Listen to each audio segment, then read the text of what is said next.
I saw my mother's wedding ring under flickering pawn shop lights with a barcode stuck to it. The same ring my father swore he would be buried with.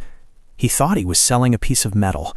He had no idea I was about to buy the entire debt behind that counter. My name is Daniel. The day my mother died, my father held her wedding ring in his palm and whispered, "This stays in the family." He cried when he said it. That was 5 years ago. Last Tuesday, I found that same ring sitting in a pawn shop display case between a scratched Rolex and a gold chain with a broken clasp. It was tagged at $2,800. I didn't storm in. I didn't yell. I just stared at it through the glass while something inside me turned cold. My mother's ring wasn't flashy. It was simple. A vintage oval diamond set in platinum. My father gave it to her when he was still driving a rusted pickup truck and dreaming about owning his own construction company. She used to twist it when she was nervous. I remember watching that small motion at the dinner table. That ring wasn't jewelry, it was history, and my father was selling it like scrap. I drove straight to his house. He opened the door, annoyed. "What's wrong?" "You sold Mom's ring."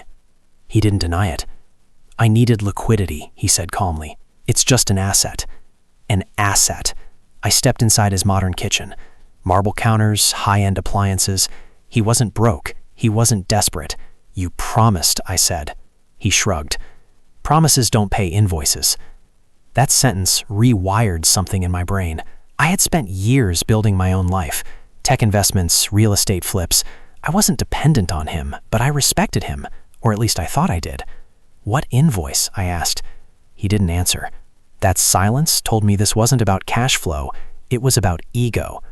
After my mom passed, his business started declining. Bad contracts, lawsuits, cost overruns. He never recovered the momentum he had when she was alive. And instead of downsizing, he doubled down, leased a new office, bought luxury vehicles, maintained appearances. He wasn't selling the ring for survival. He was selling it to protect pride. I left without another word, but I didn't go home. I went back to the pawn shop. The place smelled like dust and old carpet. Fluorescent lights buzzed overhead. The owner, a thick-necked man in his 50s, leaned over the counter. "You interested in something?" "That ring," I said. He squinted at me. "$2,800? "I don't want the ring," I replied calmly. "I want your loan ledger." He blinked. "Excuse me?" "I know how pawn financing works. Short-term, high-interest cash advances. You don't survive off retail alone." He narrowed his eyes. "Who are you?" "Someone who knows my father doesn't pawn something like that unless he's juggling debt." His expression shifted. That was confirmation. I left without buying anything, but that night I did something smarter. I ran background checks on the pawn shop. Turns out the owner had a commercial loan secured against the property itself, adjustable rate, balloon payment due in 3 months, and the lender, a small private finance company I had previously invested in. I smiled for the first time that day. The next morning I called my partner. "I want controlling interest in that loan," I said. "Why?" "Because I want leverage." 2 weeks later, I owned the majority position in the pawn shop's debt structure. The owner didn't know yet. Meanwhile, I kept quiet. I visited my father again. "You look tense," he said sarcastically. "I'm fine." "Good, because I can't have distractions right now." He was unraveling. I checked public filings. Mechanics' liens against 2 of his projects, delayed payroll rumors, suppliers tightening credit, and then I found it. He had personally guaranteed a bridge loan tied to a half-finished condo development. If that project stalled, he'd be exposed. Suddenly, the ring made sense. He wasn't liquidating sentiment. He was plugging leaks. But instead of asking for help, he sacrificed memories. That's when I made my decision. I wasn't just going to reclaim the ring. I was going to reclaim control. 3 weeks after acquiring the pawn shop debt, I walked into the store again. The owner looked up. "I need full repayment within 30 days, I said calmly. He laughed. "What are you talking about?" I slid the documents across the counter. His face drained of color. "You can't just—" "I legally can. Balloon payment. You signed it." He swallowed. "I don't have that kind of liquidity." "I know." Silence. "Then what do you want?" I looked at the display case. "I want the inventory, including that ring, and a transfer of ownership." "You're trying to take my business?" "No," I said softly. "I'm correcting something." Desperation flickered in his eyes. "Why is that ring so important?" "Because my father thought he could trade it for temporary relief." The negotiation lasted 2 hours. By the end of it, I owned the pawn shop, legally, cleanly, and that ring was no longer for sale. But I wasn't finished. I called my father. "Meet me tomorrow," I said. "At the pawn shop." He showed up irritated. "What is this?" I handed him the ring. His hands trembled slightly. How much did you pay? I didn't. He looked confused. I own this place now. He stared at me. You what? You sold Mom's memory to cover debt. So I bought the debt. His jaw tightened. You had no right to interfere. I had every right. He walked around the shop, absorbing the reality. You think this fixes anything? He snapped. No, but it shows you something. And what's that? That pride is more expensive than honesty. For a moment, the strong, untouchable man I grew up with looked small. I was gonna buy it back, he muttered. After what? After interest buried you. Silence again.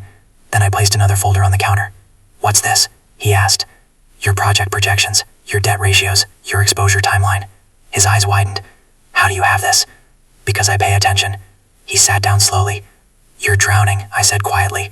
And instead of asking your son for help, you pawned the last thing Mom touched. His voice cracked. I didn't want you to see me weak. That was the first honest sentence he'd spoken. And here's where everything shifted. I didn't humiliate him publicly. I didn't destroy his company. Instead, I made him a deal. I'll refinance your bridge loan through my firm, I said, on one condition. What?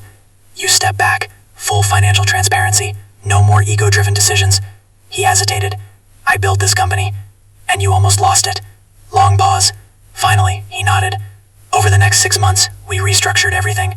Sold non-performing assets, negotiated with suppliers, consolidated loans. He hated giving up control, but he did it.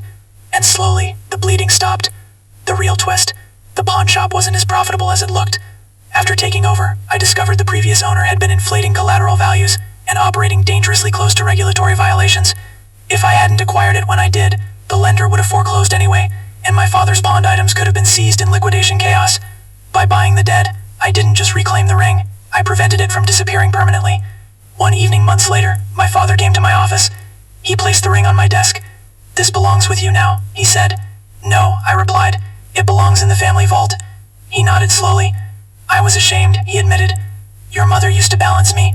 After she died, I kept trying to prove I was still the man she married. You are, I said, just not the version who hides. We're not perfect now, but we're honest, and that's worth more than any pawn diamond. Daniel thought his father heartlessly sold his late mother's wedding ring for pride. In reality, the sale exposed hidden financial collapse.